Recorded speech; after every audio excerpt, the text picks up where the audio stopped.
Well, let me start off with this. How many of you love garage sales? Any garage sale people? All right. Everybody who's a garage sale person, you're about to hate what I'm about to say right now. Because there's the only thing that I can't stand more than garage sales are people who go to garage sales. And let me just explain. When it comes to garage sales, my wife loves garage sales. Loves garage sales. I just realized what I just did there. Is this being recorded? I think this is going live right now. But anyway, but when it comes to garage sales, that's just not my cup of tea. And part of the reason why I don't like garage sales is because most of the stuff there is worthless. It's just worthless. But there's people who overprice it, and then you try to haggle, and people are like, how much are you going to sell this flat screen TV from 1977? $1,000. Like, what? No. Like, I'll take it for free. I mean, it's just not my deal. But my wife loves it. And one of the ways I can tell that you don't like me is if you invite my wife to a garage sale. That's one of the ways that I know we're not good. But I remember one day, my wife goes to this garage sale, and she finds, it's kind of getting towards the end, and she finds this plastic play set. They actually give it to her for free. This is not the actual play set, but this is kind of what it looked like. We took it home, we set it up, and then when we got ready to move back to Michigan, my wife decided to sell it. So we got it for free, and my wife sold it for $300. So who's the dumb one? Right here. And here's the thing, because what I saw is worthless, my wife knew it was worth something. See, we're in the series Worth It because there's a lot of stuff in life that are hard. And the hard stuff, we often ask ourselves when we're doing hard stuff, is it worth it?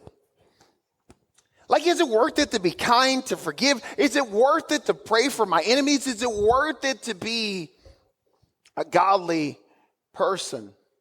Right now, we're also in this time called Lent, which is the 40 days up until Easter. And most people give up something for Lent. Some of you gave up smoking. Some of you gave up drinking. Some of you gave up caffeine. And if you gave up caffeine, will you please let me know? Because people who give up caffeine, man, they're grumpy, they're angry. Everybody is journeying through something. And the reason we give it up is because we say, it will be worth it if I can connect with God. I can lengthen and strengthen that relationship with God. The verse that we've been looking at is Hebrews chapter 12, verse 11. Where the writer of Hebrews says, no discipline is pleasant at the time. Any of you who are disciplined, what makes it a discipline is that it's not easy. No discipline is pleasant at the time, but later on it produces a harvest of righteousness and peace for those who've been trained by it. Now, what I'm going to talk to you today about is worth it. But I'm going to warn you, it's not easy. It's not comfortable. It's incredibly challenging, but it will save your marriage. It will save your relationships, whether you're a teenager, you're a young adult, whoever you are. What I'm going to talk to you about today will bring peace to your life, and it will help you to live a healthy life, but it's hard. If you got a Bible or a Bible app, I want to invite you to get to Proverbs chapter 11. In the book of Proverbs, it's a practical book. It's a book written for everybody to understand, even if you're not a Christ follower. What I'm going to read here, you're going to have a hard time arguing with, and though it's simple to understand, it's harder to live by. Here's what the writer of Proverbs says in Proverbs chapter 11, verse 28. He says, whoever trusts in riches will fall, but the righteous will thrive like a green leaf. It says, whoever trusts in riches will fall. Now, I would love to be rich. Some of you are rich. If you are rich, please let us know. We want to come to your house, but not really. But the idea about riches, whoever trusts in riches will fall, is what the proverb says. Because when you trust in something that cannot hold you up, it's like a mirage. It doesn't help you get healthy. But he says, whoever is righteous, they will thrive. Now, it doesn't say that a righteous person doesn't have to deal with finances and pay taxes and all of those type of things. But when you learn to be right with your attitude towards resources, towards people, it takes you further and it gives you security. So let me just give you, as I start, 3 kind of wrong ideas that we can have about money. And here's the first wrong idea that we can have about money, is that money equals unshakable security. That if I have enough, then I'll never have to worry. But the truth of the matter is, the more you get, the more oftentimes you have to worry about. And honestly, only until you get to a certain point where you have so much to manage, you begin to be fearful of losing it. And then there's stuff that can happen that can shake it. You understand this. Here's the second principle, is that money equals unstoppable happiness.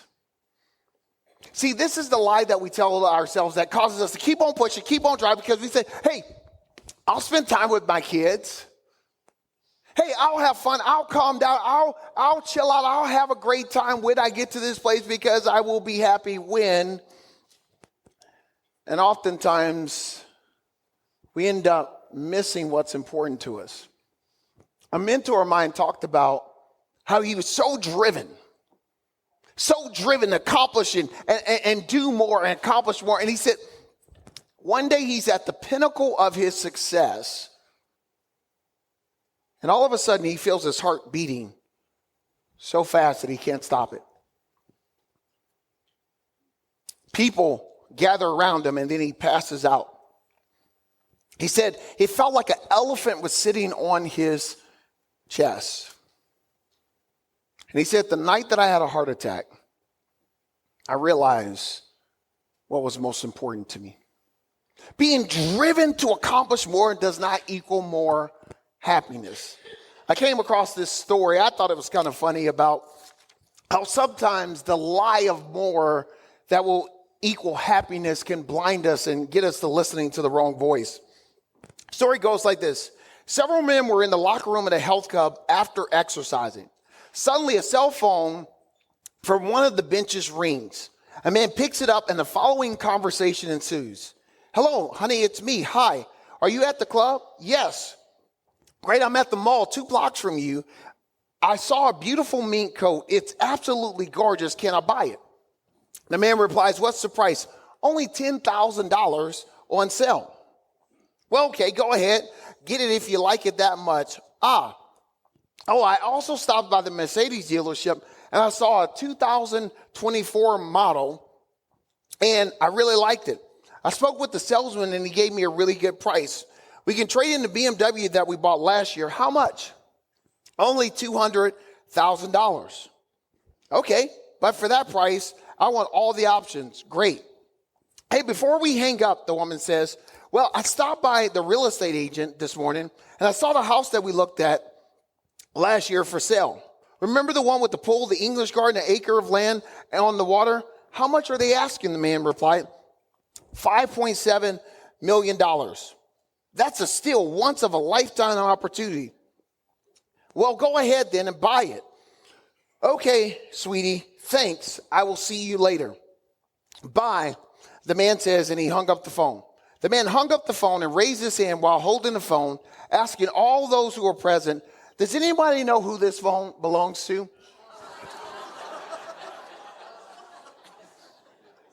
Can you get how greed can cause you to answer the wrong and listen to the wrong voices?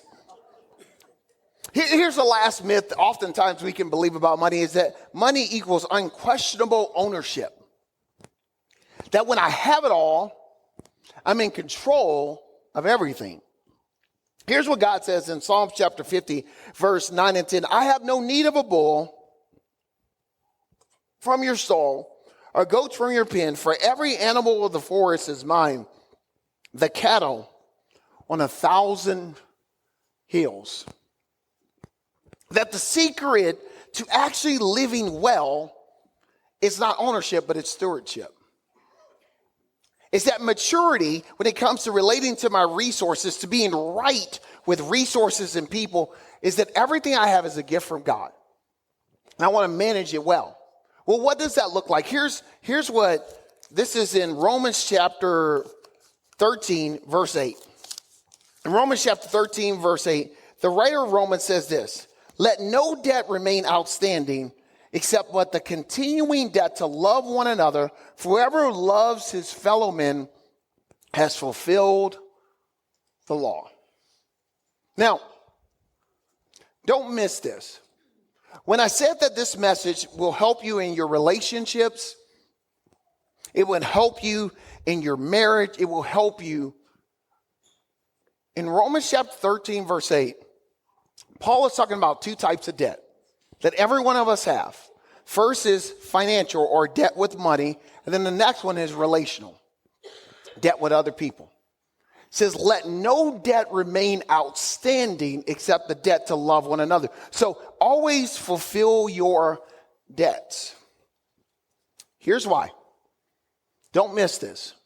Because when you don't deal with debt, debt always ties you to your past and it limits your future. See, some of you have debts in your relationships. You have unforgiveness. You have tension.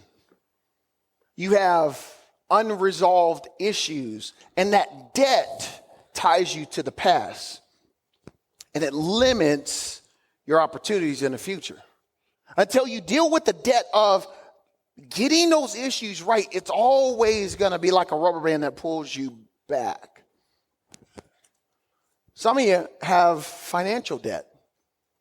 It's not evil, but if you don't resolve it, it will limit you. And this is where many of us feel great anxiety, pressure. Because some of us grew up in homes like I grew up in. I have two great parents, love God. My mom was a teacher, my dad was a pastor.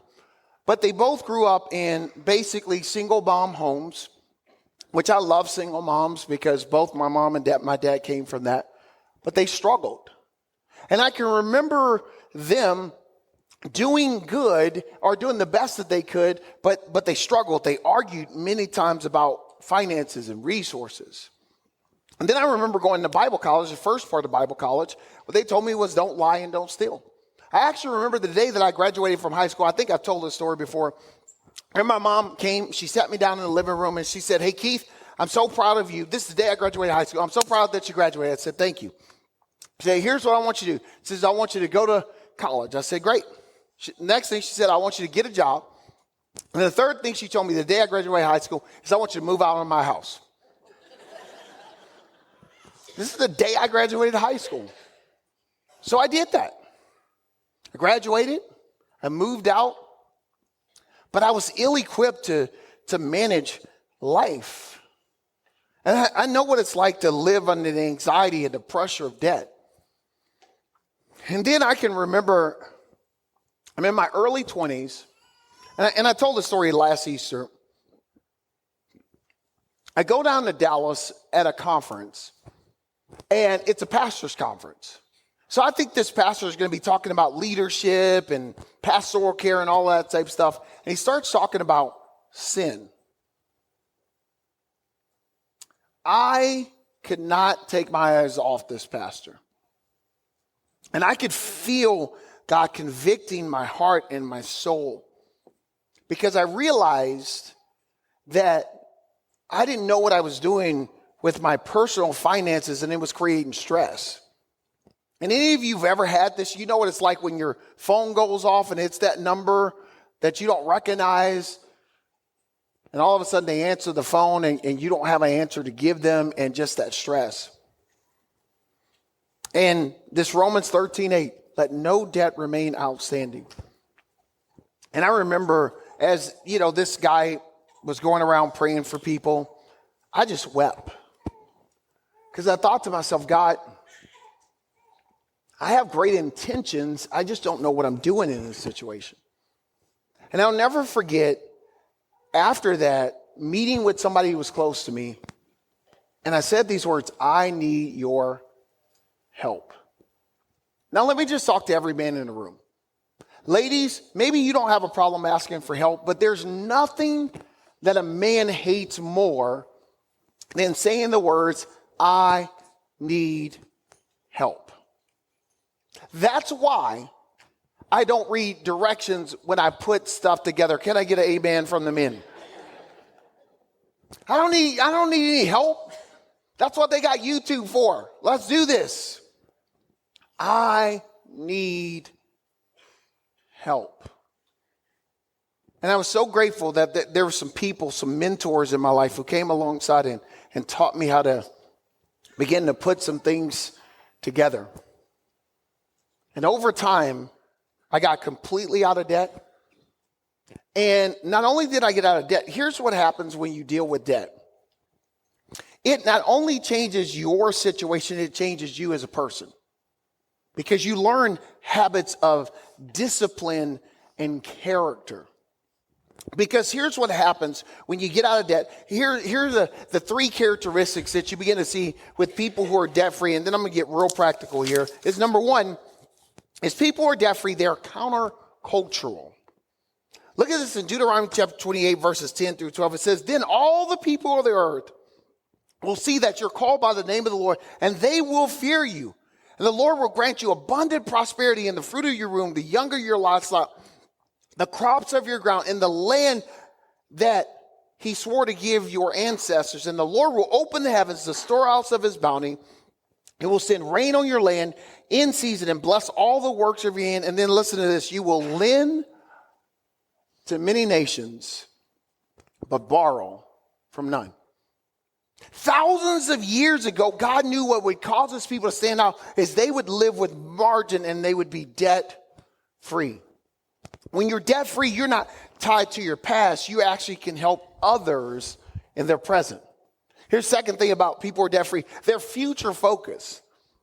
Look at this in Proverbs chapter 27, verse 12. It says, the prudent see danger and they take refuge, but the simple keep going and pay the penalty. See, this is why I say debt, whether it's in your relationships, you have unresolved issues, that's a debt, relational debt. It always ties you to your past and it limits your opportunities in your future. But when you get free of that, here's what happens is you start to experience peace. Peace. If you don't have peace right now, there's a lot of reasons that could be. Some of you have some kind of issue. Maybe you have an issue with God right now. And one of your issues with God is you're praying, God, I need a miracle. God, I need you to give me a breakthrough in my relationships. I need you to give me a breakthrough in my finances. And what God's saying is I want you to start with this debt, unforgiveness. I want you to start with this debt that you're in because it will limit you. Here's the last one. Characteristics of people who are debt-free relationally and financially is that they're calm and confident. Look at this in Proverbs chapter 21, verse 5. It says, the plans of the diligent lead to profit, but as surely as the haste leads to poverty. The plans of the diligent or the disciplined. So how do you get out of debt? Whether it's relationally, you got some issue in your relationships that's holding you back that you don't know how to get resolved, or financially, it says the plans of the diligent. So I want to teach you, here's how you get a plan. Number one is the P in plan stands for develop a picture of financial freedom. See, if you've been in debt for a long time, there's a certain part of you that feels hopelessness. I can't get out of this.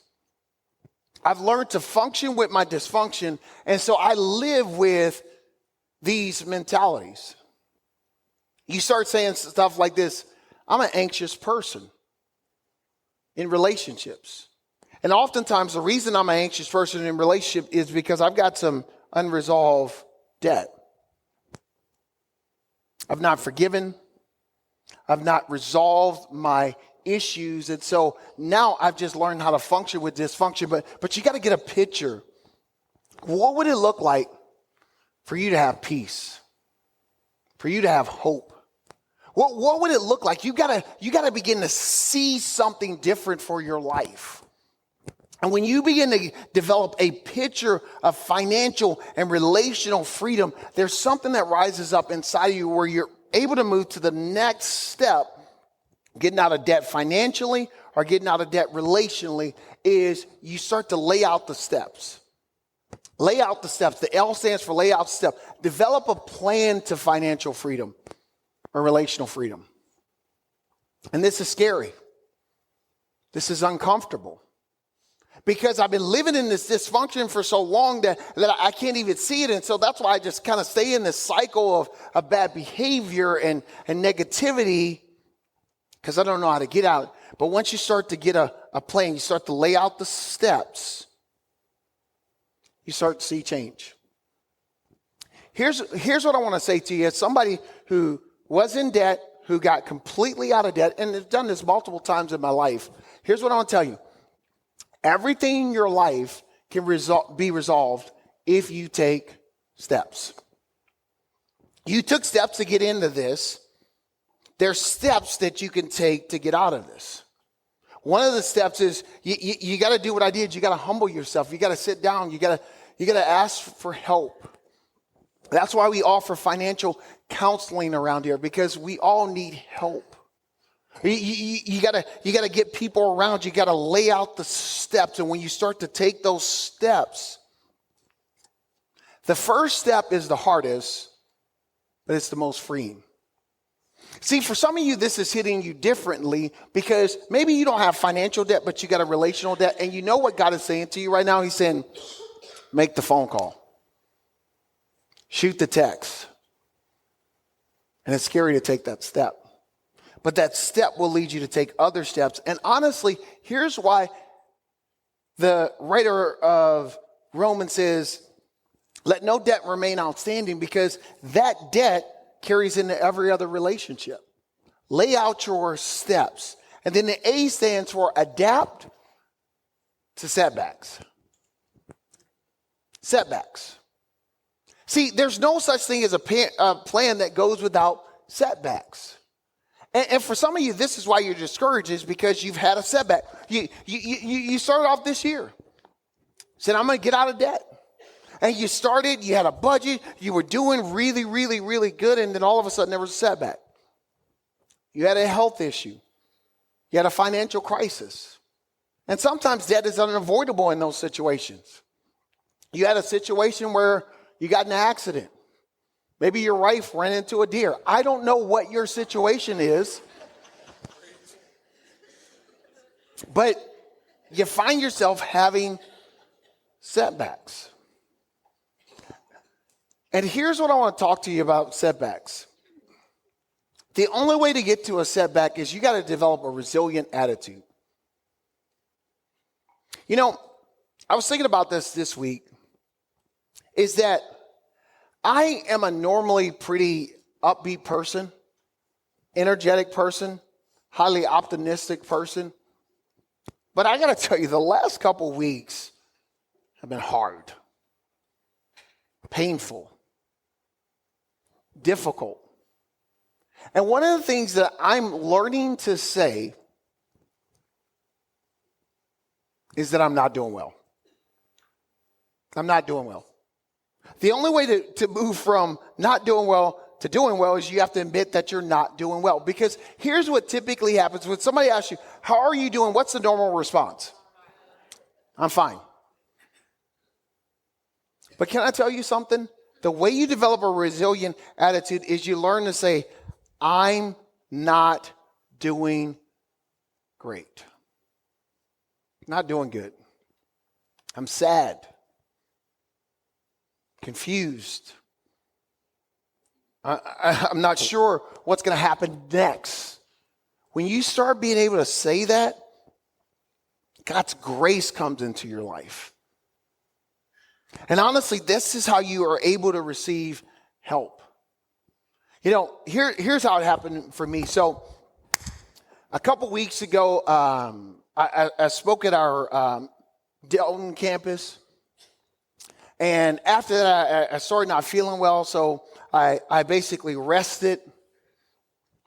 And I got a chance to interact with my mentor, Pastor Adam. And then I literally, and I think I told the story last week, I'm kind of resting, thinking, okay, I'm starting to feel a little bit better. Next week, I'm going to get up there and speak. And then I remember the day my wife walks in and she says, Keith, I hit a deer. And I just had that thought, man, one thing after the next. One thing after the next. And if you have enough setbacks, you can almost get into this attitude where you just think more and more are coming. And you develop this defensive stance instead of an offensive stance. And what I'm learning to do is just say, okay, yeah, this is hard right now. This is painful. And here's what I also know. Like I said, I'm talking to the men because I'm a man and I can relate. Is one of the things as men is we don't like to feel vulnerable. We always want to act like we have it together. But here's what's true. The people who know you and love you the most know you don't have it together. And honestly, all they're asking you to do is just be real. To be real. Let them pray for you. Let them support you. Let them journey with you. And as you begin to take steps, you'll start to see progress, because here's how you get out of debt, whether it's financial or relational. First, you got to develop a picture of freedom. 2, you got to lay out your steps. 3, you got to adjust or adapt to setbacks. And then here's the last one, is the end is you got to notice your progress on the journey. So journeys for me are always challenges. So I just took my family, well, not just, but in December, I took them to Louisiana. So I get in my car, turn on my GPS, and it says, you're going to get there in 16 hours. I say to myself, I bet you I can get there in 10. And so for me, boy, I get in and I'm ready to go. I mean, I'm driving. And 10 minutes in, I hear somebody from the back say, I got to go to the bathroom. I'm like, where's that cup that we had? Come on, we going to get here in 10 hours. And then you go a little bit further. And then, have you ever been in cruise control and you're going 65, 85, whatever, somewhere in between? And then if there's somebody, and they're driving super slow, they're taking pictures, and you're thinking, I got to beat this thing here. But here's what I found when you're traveling with other people. It forces you to notice your progress. Because can I tell you something? If you're on a journey, and you're on a long journey, the only way to get to your destination is you got to learn to celebrate your progress. I get it. You have an addiction. And man, you just can't live without that addiction. But if you made it a day, that's progress. If you made it a week, that's progress. And here's what happened, because, I got 5 people in the car with me, and none of their bladders have basically coordinated. Because I'm a dictator when I drive. Hey, everybody get out, go to the bathroom. I got to go to the bathroom. Nope, get out there, try it. Just do something. I mean, make it happen, because I'm telling you, we're going to be in this car until that thing hits E. But that's not how it works. But here's what happened. As I went along the journey, I saw, we're crossing into Arkansas. Now we're in the Mississippi. Now we're in Tennessee. And what if life is not about so much what you succeed, but more about what you learn on the journey? Because there's a statistic that most people win the lottery, within 5 years they're back in debt. Because what happened was they experienced something quickly, but they didn't change in the journey. Here's what I believe for you. That it's worth it to get out of debt in your relationships because the cost is too heavy. You could try to avoid it, but just like that creditor that keeps calling, emotionally and mentally, there's a call that keeps on coming to you. Deal with it, resolve it. And then it's worth it to get out of debt financially because it makes your marriages, your relationships better. So here's what I want to do on all of our campuses. I want to invite you to pray with me. God, today I pray for my church family, and some of them are not doing okay. God, they've had some painful seasons, and honestly, they just want to rush through this season. But God, I pray you would teach them how to take steps, how to notice progress, and God, how to live and adapt to challenges and circumstances. God, you love us. And God, you want to get us to where you want to get us to, but it's all through a process. And God, help us to take the next step. In Jesus' name. Everyone said, amen.